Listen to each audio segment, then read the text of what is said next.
Welcome to the Gen X Journey podcast. Dive into all things important to Gen Xers, from advice on aging parents, expert interviews, product reviews, and heartfelt conversations. So put down the joystick, grab your Walkman, dust off your old yearbooks, and welcome to the Gen X Journey. Hey everyone, and welcome back to another episode of the Gen X Journey podcast. Hey, I am excited for two reasons. One, and the most important, is we have our friend Noel back. Welcome back from the dead, Noel. I felt like I was on my way out, fellas. I was man, it was bad. It's rare that I get sick, and Lynn and I both were sick, and it was like a graveyard around this house. Man. That's not good. It was so bad. Yeah. Those sicknesses that you can't shake are horrible. So I'm glad y'all are better. Man, me too. We got healthy just in time, thankfully, to make the weekend. The Alumni Band weekend, which was such a great weekend. But I know that's what we're going to be doing on this episode, is kind of giving a recap of that whole weekend. And yes, it was unreal. So.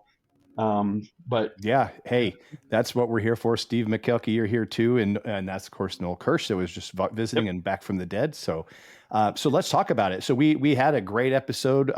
Actually, did a video episode about the 100th anniversary of the Goin Band from Raiderland, which we got to be a little intimate on, talk about ourselves for a little bit.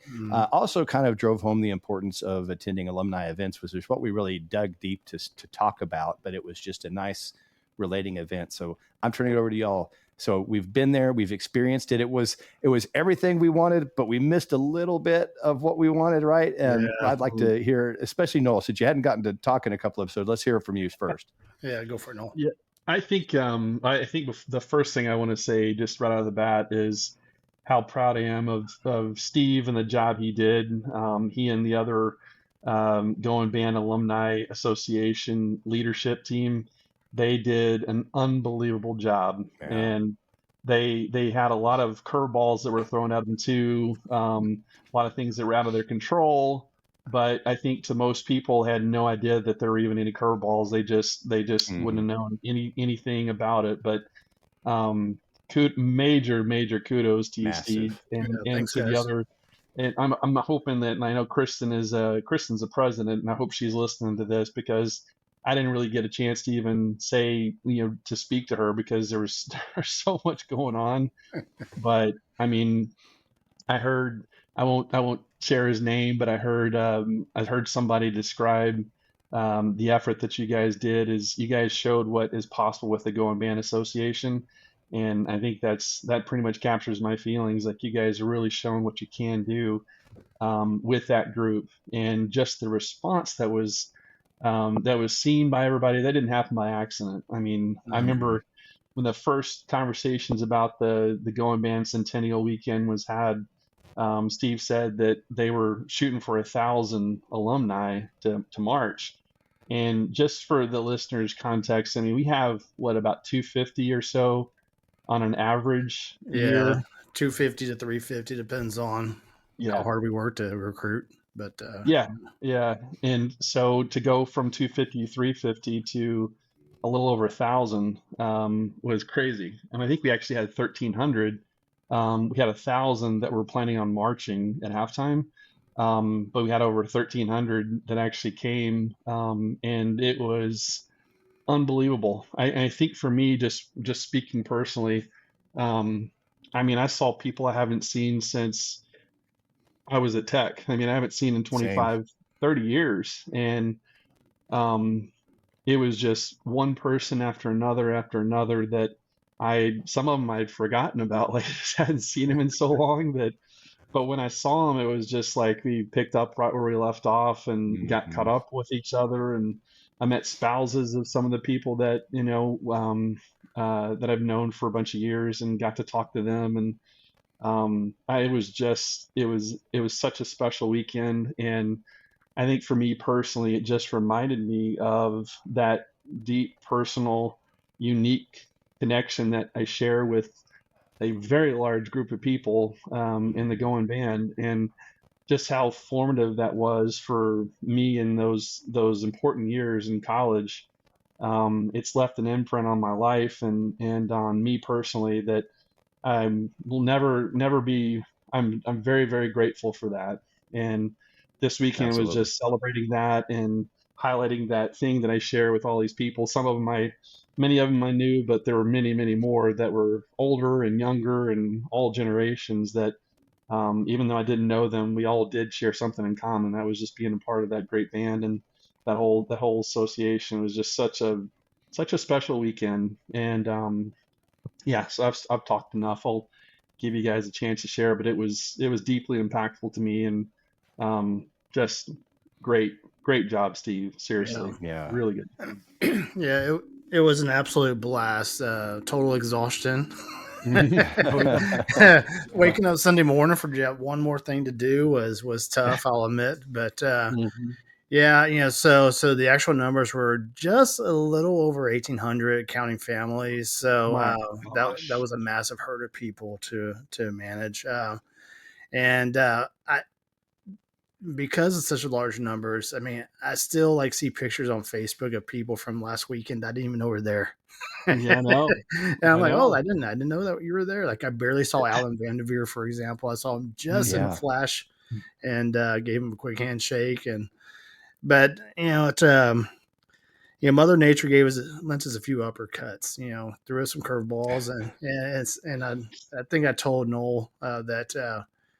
I can't remember who it was, but said whenever you've been throwing curveballs nonstop for 2 years while we've been playing on this, you learn how to hit the curveballs pretty good. And so it's something we got really good at. Unfortunately, it's we would love to have had less adversity and had more check marks next to the things we wanted to do versus weren't able to do. But money is king these days, and every time we had an idea it was going to cost us just a ton of money to do it, or the answer was no, and so we had to get really smart on what's the biggest bang for the buck and provide the best experience. I thought Friday night at Good Line Beer Company was fantastic. I think we're going to put that on repeat because it was just too good to not do it again. Oh yeah, and agreed. Absolutely. And especially for the board members, that was our best opportunity to socialize. I'll be honest, I look forward to future alumni band days where I'm not on the board and I can actually enjoy seeing everybody and actually have an intimate time versus just, hey, quick hug and thanks for being here. See you next year. Yeah. But no, it was awesome. I mean, it's super disappointing that Mother Nature got in the way of us marching on Saturday night, because I knew we were going to bring down the house with that performance, and it was just a great weekend. Keith talked to me on the road trip back for at least half the trip, at least 2 hours, I'd say. Yeah. And it was funny. I partially needed somebody to talk to so I could stay awake, because I was absolutely exhausted once I got done and started driving back to Dallas. But I was still in a high at the same time, so I don't know if I could. I mean, I walked in the door. I was like, gosh, I expect you to be dragging. I said, well, it was too much fun. It was just so many good times. The alumni were extremely supportive. I raised a ton of money for our scholarship endowment, almost $56,000. So super thrilled with that. And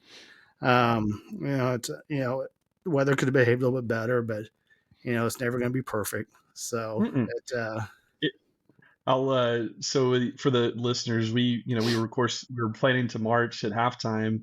We had everybody loaded into the two tunnels, waiting to go down on the field to march at halftime. And when we left the stands, we went to the tunnels. The sun was shining, wasn't a cloud in the sky. It looked great. You wouldn't have known. I mean, I walked on the north side of the stadium and looked north and saw that big thunderhead, and I'm like, as long as that thing is moving anywhere but south, we'll be okay. Well, lo and behold, that stupid thing was moving south. It was like Independence Day, the space alien thing, moving right over the stadium. A perfect illustration. Right at the wrong time. And we were all in the tunnels, and then word started spreading like, hey, they just made an announcement that they want people to take cover. And we're like, well, we'll still play. There won't be as many people, but it'll be all right, And then we're like, no, actually, they've canceled halftime.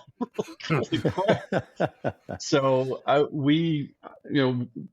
there was a group of people that just split and left the stadium. I was in that group, sadly. Yeah, Keith took off, and it was funny. Keith took off. I was separated from Linda, and she called me. She's like, "What are we doing?" I'm like, "Well, like your purse and everything else is up in the stands, so we got to get back up in the stands and get that before it starts pouring down rain." And so we hightailed it as quickly as we could to get back over there. And we got there, got the stuff, and then we just decided to kind of hunker down underneath the stadium. And we're down there. There's probably 500 or so alumni band members. We all have our instruments. We all have music. And somebody played a few notes of the fight song. It was a trumpet player that played a few notes of the fight song.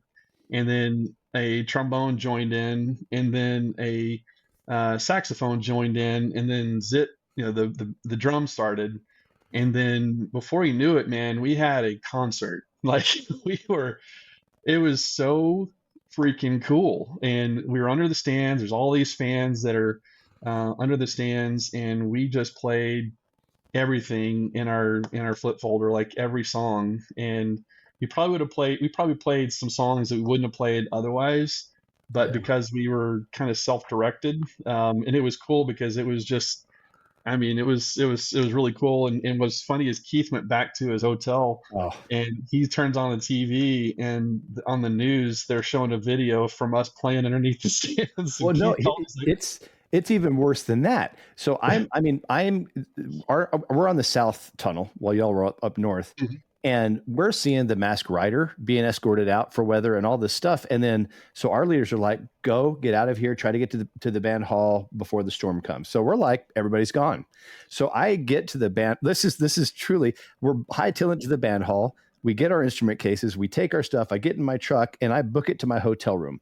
And I'm sitting in my hotel room, and I'm on Facebook doom scrolling about the weather. The next thing I see, I pull up Pete Christie, his Facebook page, and he's like live streaming this tech band concert in a stadium. It was the most surreal thing. I'm like, that's supposed to be me right there. Yeah. Why am I here? I was mad I wasn't there. It looked so fun.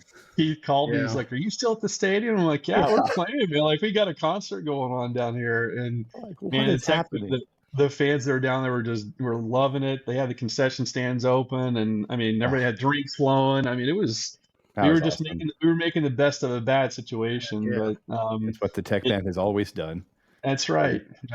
But kind of adapt and overcome, but not exactly ideal. I mean, not what we planned on, but sometimes that's the way life is. You just kind of have to roll with it. And I think for me, I can just speak for me, but it made me realize what was important was just the hanging out and reconnecting with everybody. Yeah. That was really what the weekend was about. The marching would have been the cherry on top. That really wasn't why we were there. What we were there for was just to kind of see everybody and reconnect and relive old memories and tell old stories and stuff like that. And man, I did so much of that weekend. It was so good. But I was disappointed we didn't get the march. But again, that's not really what we were there for. No. So it was so good. It was really awesome. Oh my gosh. Yeah. My soul is full. It's still to this day. I'm like, Monday morning for the first time didn't feel like a Monday morning after that weekend. Yeah. It was like I was jazzed up and ready for the week to take on the world. It was so good. Yeah. But I think, to your point, Noel, and I'll brag again on y'all, Steve, and we'll talk about any alumni event, not just the one that we were at, but if you don't have a good team that's coordinating this event, it's not going to go as good as you would want it to. And we had talked a little bit last week about this with Kelly. It's like, a lot of people don't realize the efforts, 2 years worth of effort that goes into one weekend. And like you say, the curveballs that had been gone throughout those couple of years, Steve, really made this weekend seem seamless no matter what happened. I mean, not just the stadium, but the registration, the ballroom that you were supposed to have registration at flooded the night before. So I walk into this thing and I see nothing but like carpet blowing machines and fans and And I'm like, what? I mean, seriously, what else could be going on with y'all? Mother Nature said, hold my beer for this event. It was crazy. Nothing that went right on Saturday was rehearsal and lunch. Yeah. And it was a great lunch and rehearsal, by the way. It really was. I couldn't, I mean, for the non-band members that are listening to this, I mean, it's, I don't know if you can actually appreciate just how complicated and difficult it is to orchestrate the movements of 1,300 people on the field and get them to learn. We had to learn a drill. We had to know when we're going to play, know where we're going to stand, know how long we're going to stand there, know where we had to start, had to know where we had to stop. All that stuff had to be taught to 1,300 people in an hour, and they did it. In one of the cool things that you guys did that I thought was a stroke of genius was getting former drum majors. Oh, I was just going to say this. Yes, all those drum majors they're all like band directors. You've got these. I was looking around the band at the drum majors. And I'm like, all these people are like massive studs in their field. Yeah. They're the helper bees for I mean, you guys could not have done a better job of thinking through that, but it went so smoothly. It was very impressive. We ran through that thing 3 or 4 times. I mean, I was ready. Yeah, me too. It was so cool, but had a couple people get sick while they were doing the run on and stuff. That's the first time they've moved in a while, but that happens. But it was pretty awesome. So. It was hot too, man. My face was not prepared for the sunburn I ensued. I knew it was supposed to rain. I had 4 raincoats that I bought from the Goin Band Association, but I did not buy the sunscreen, and that was a mistake. Yeah. Anyway, but it was so fun seeing those. Still peeling from. Oh yeah, my face, my whole forehead peeled all week. But it was great to see that. I saw so many of our drum majors. It just felt weird. It felt like I was back 30 years ago, and it's so natural. Here's my drum majors telling me where to go, and I'm like, and it was awesome. It was really awesome. So, and going back to Friday night, I was able to. So we had. So from Good Lion Brewery and then Evie Mae's Barbecue, was right next door. It's like a combined little facility. And I went back to Evie Mae's yesterday. I don't know if I told you all this or not, but so I just went up to Mallory, one of the owners, and just thanked her for letting us, have that last week. And she goes, oh man, I got to tell you the story. So she said that the Wolfforth is the kind of the city that area is located in outside of Lubbock. And she said Wolfforth has this geo tracking tools.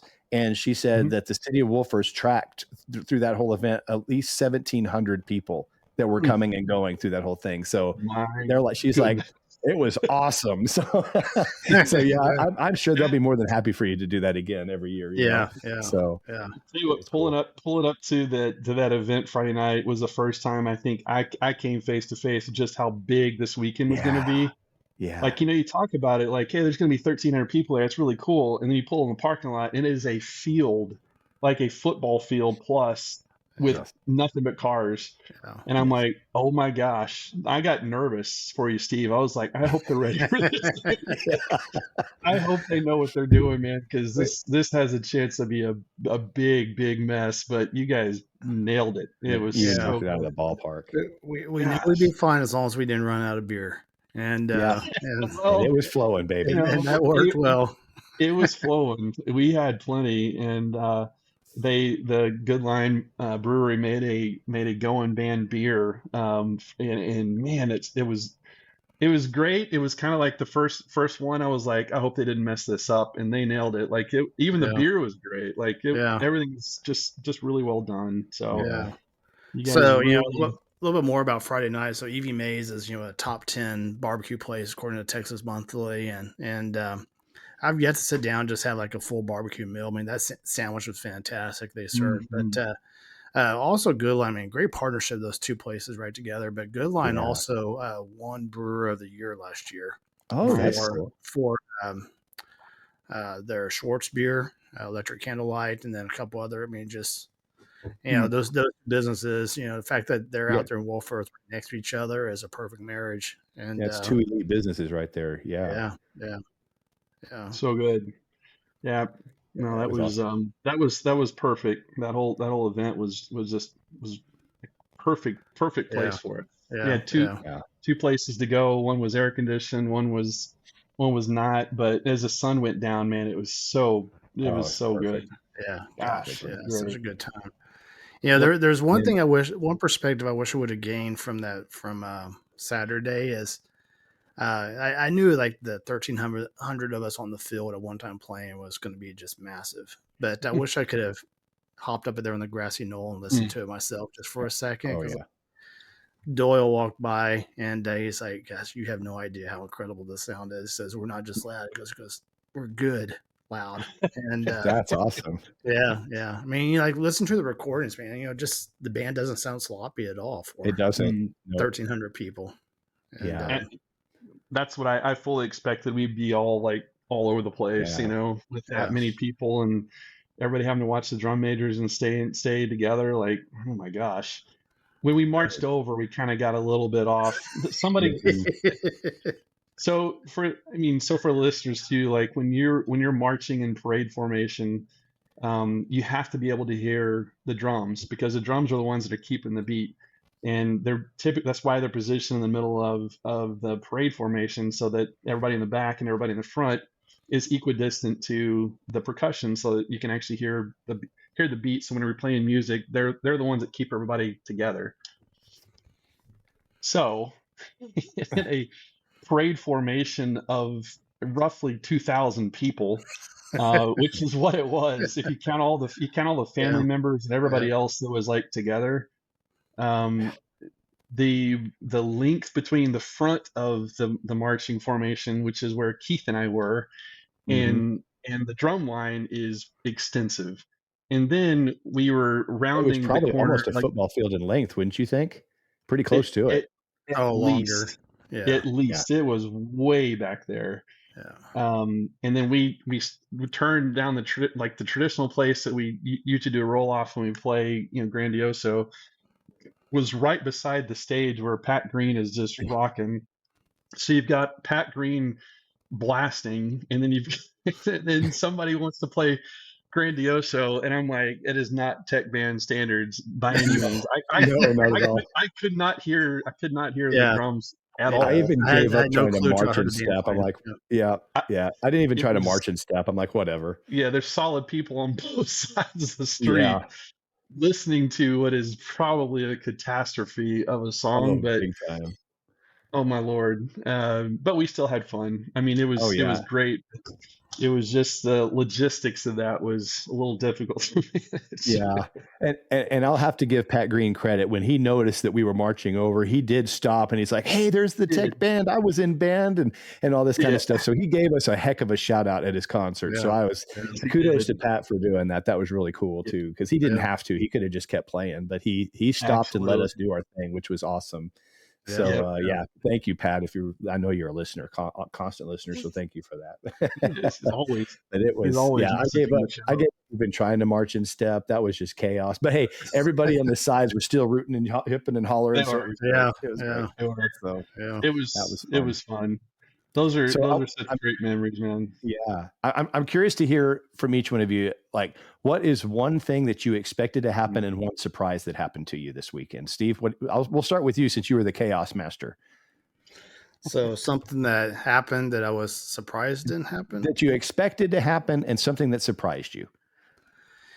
I knew that I was going to be constantly just blown away by someone I hadn't seen in a long time. And so I was working a lot during the whole event, so my chance to socialize was sort of limited. But when I had those free moments, I was thinking about whenever you went and grabbed that burger for me, you said, "Sorry, I ran into 70 people along the way." So it took you 30 minutes to get me a burger. Which I was sorry, I don't care how long it takes, as long as you got me something. And it's just I couldn't walk 10 steps without getting a hug or a handshake or whatever it was just so good. And then, everybody just seems really happy. It was great to see just everybody's kids. And I especially enjoyed just seeing who the kids resemble. and their parents. Oh, isn't that And wild? like, Yeah. like it's so great to see, like Paul and Christy Sykes, like their kids is like a perfect composite of the two of them. Just I really enjoyed that. Guess what? I didn't expect to have happen. I didn't expect to get kicked or get our butts kicked by Mother Nature as much as we did, but the timing was just the worst. Yeah, the weather's been weird this year. Like, at least it wasn't super hot. Yeah, it got warm during rehearsal, but the weather was fairly comfortable most of the time. I mean, I was smart to bring like an extra shirt or two in my backpack because I literally sweated through my clothes constantly. But I don't think I'm answering your question on that last piece. But that's okay. That's true. The weather thing was a curveball. Yeah, it's the ballroom issue on Saturday morning. That I don't know how you all pivoted that quick. When we first started talking to them, I'm like, what? I thought they were joking. I was like, there's no way you're serious. And then we walked to the ballroom and saw all those fans. Like, okay, all right. Guess we don't have any time to spin our wheels on this. Let's just get after it. Yeah. So we got after it. But crazy. That's awesome. What about you, Noel? Something that I didn't expect to happen. I think I kind of talked about this, but I think just pulling up to the restaurant Friday night and just for the first time kind of coming face to face with just the magnitude of how many people were going to be there. It shocked me. I don't think I was ready for that because in my head, Alumni Band Weekend, I've got it sized in my head, but this was literally like 5 times that. Like a normal weekend, it was just to a magnitude I wasn't anticipating. And then I think too, just unexpected. I ran into so many people that like I said, some of them I just forgot. Like I haven't seen them in so long. It was just, but then when I saw them, it was like, oh my gosh, just. I had the same experience. See, like I'd like told Lynn, I say, I need to run inside and grab, go to the restroom or something. And then like an hour later, I came back out and she's like, I was about to come in for you. I didn't know where you were. And I'm like, I just ran into like this person and stuff. It was so cool. And then one thing I did expect to happen that did happen was, Saturday was my 28th wedding anniversary, Lynn and I, and I was so looking forward to just being there with my son and my wife, and I wish my daughter could have been there too. That's the only thing that would have made it better. But just sitting there with the two of them, like with their instruments, and just kind of sharing and soaking up all this together and sharing those memories together was just like I knew that was going to be awesome, and it absolutely was. It was so neat. But great weekend, and then we just beat the ever living tar out of Pine Bluff too, which was also expected. Not bad. Yeah. Well, never hate to see that. Yeah, not at all. But what about you, Keith? So I think the thing that didn't surprise me, but just got to me was that I've always known that my friends are the most important things to me. But I didn't realize the magnitude. Yeah. And I'm sorry, but that was amazing. Just being able to hug everybody. We get to do these videos and we get to see social media and all this, but nothing gets close to being able to hug somebody and ask how they've been and see the faces of their kids and all this stuff. So that one was awesome. I'll tell you the thing that surprised me, and I was so glad for it. So, you always go to these reunions and all these alumni things, and a lot of times it can turn into who's making the most, who's the most materialistic, blah, blah, blah, who's got what.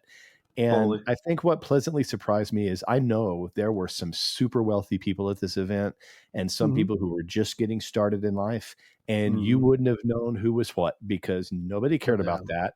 Everybody just wanted to have fun, to get to know each other again, to rekindle some old spirits, and to meet somebody new. I mean, I saw people who were, 60 years of age meeting the new graduates and talking to each other about where they, marching in the Macy's parade, for example. What was that like to some of these recent alumni and everything in between? So I think that was a pleasant surprise, and something that I was a little worried about was I hope that power trip dynamic doesn't get there. I didn't figure it would with this group, but I was glad to see that it didn't. So that was awesome. And then just as a selfish side surprise about our podcast. So I had quite a few people come up to me and tell me that they really enjoyed the podcast. I had one that said they laughed out loud when I was hoping that the beer wasn't going to taste like valve oil in that video. So he said he almost crashed his car when he laughed about that. And I heard other people saying the sound of y'all's voices just comforts me. Sometimes I just put my headphones on if I have a headache, and I mean just everything. And so it was a pleasant surprise for selfish reasons to think that we do this for the three of us to just hang out, right? But it's fun hearing some people say that they really enjoy our show. And so that was a selfish thing for this episode, but a pleasant surprise to get some people. So to everybody that listens to this, thank you. It means a lot to us. We just have fun talking about old times, but we're glad that you all can come along with us. So those are the things that I thought was great.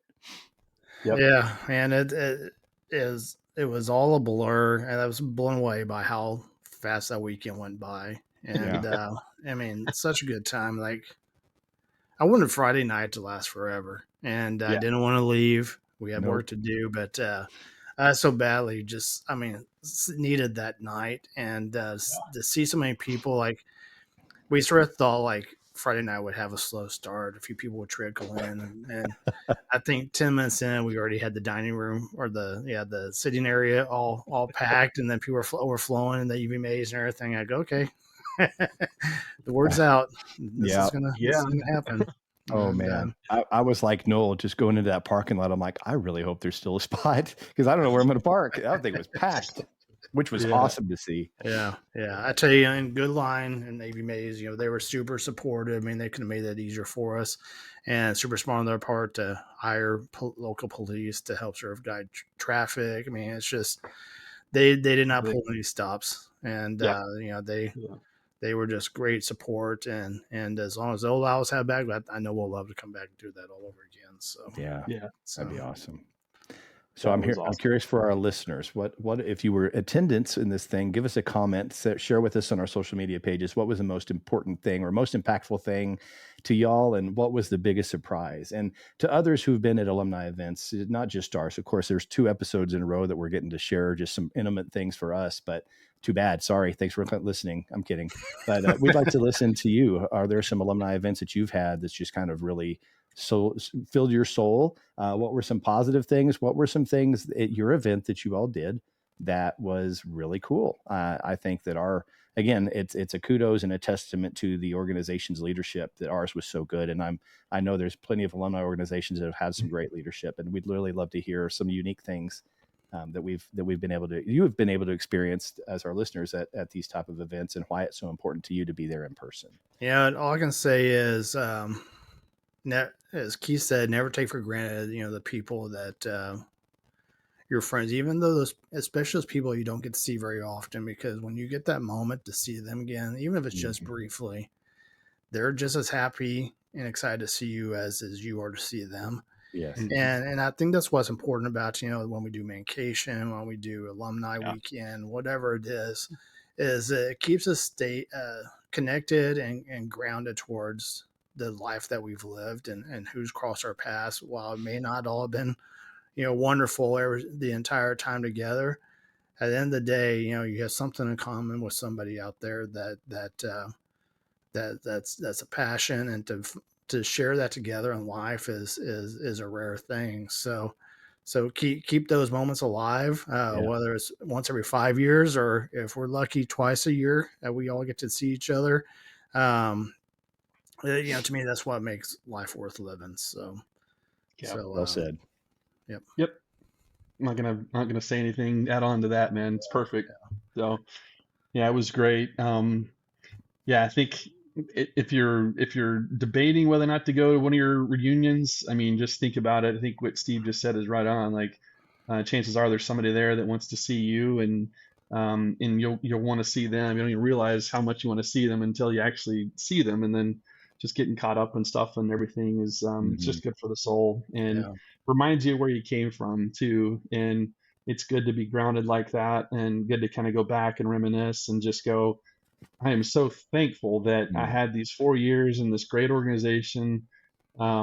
It changed my life in a lot of ways, and couldn't be happier, more proud. Every time I see the band march on the field, I get choked up because it means a lot to me, because it represents all those friends and all those faces and all those memories that I had, and just it's something else. It really is. But anyway, great episode. Great to kind of recap this wonderful weekend. It was just such a very memorable occasion, and I think that the Goin Band is 100 years old, and I think that the birthday has been marked and celebrated in a wonderful way. And it was great to be a part of it, and it was great to see everybody that came and made that trip out there. And again, kudos and thanks to all the people that did all the things to make all that happen. And there was a lot of work that went into it. And yes, Steve, I was most happy for you, and seeing you get to unplug and unwind and get some much needed rest after all that stress that was well deserved. Yeah. It was well deserved, and I mean, I hope you can enjoy what you and your other compadres in the Goin Band Association were able to put together, because it was fantastic. So. Yeah. If nothing else, you made me one happy freaking dude. So that was awesome. Happy to do it. It was an honor to be able to serve on the board. Is at any point is great. To be able to, and we do it for the kids. We want those current band students to feel supported and feel connected to the alumni, and hopefully that means that they come back and share their experiences as well. But to be able to do this during the centennial, I had no idea how much work it was going to be, but every ounce of effort was worth it. I think it was finally Wednesday night I could sit on the couch without falling asleep right away. So, consider that a success. But absolutely awesome. For sure. Awesome. Okay. And coming up in the next few episodes, we have one episode coming up next is going to be, why is Gen X not involved in a lot of the polls that you see in TV and media? So we're going to take a deep dive into that, because we are a large unified voice and they're missing out on good things. So whatever to them. Yeah. Anyway, and then the next couple is going to be the Gen X mixtape. So what are some songs, according to streaming channels, that Gen Xers still listen to from the 70s, 80s, and 90s today? What's still on all of our playlists as a majority? And then the next episode, we're going to get some feedback from our peers and colleagues about new music. So Steve and I had been talking in that last episode that our circle of music is on repeat, and it's pretty cyclical and the same. So what are some things that are out there right now that Gen Xers might be able to relate to? I find it, I don't know about y'all, but I find it kind of hard sometimes to find new music that really I can connect with.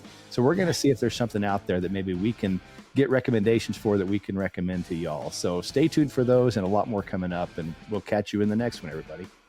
Take care, everybody. Take care, everybody.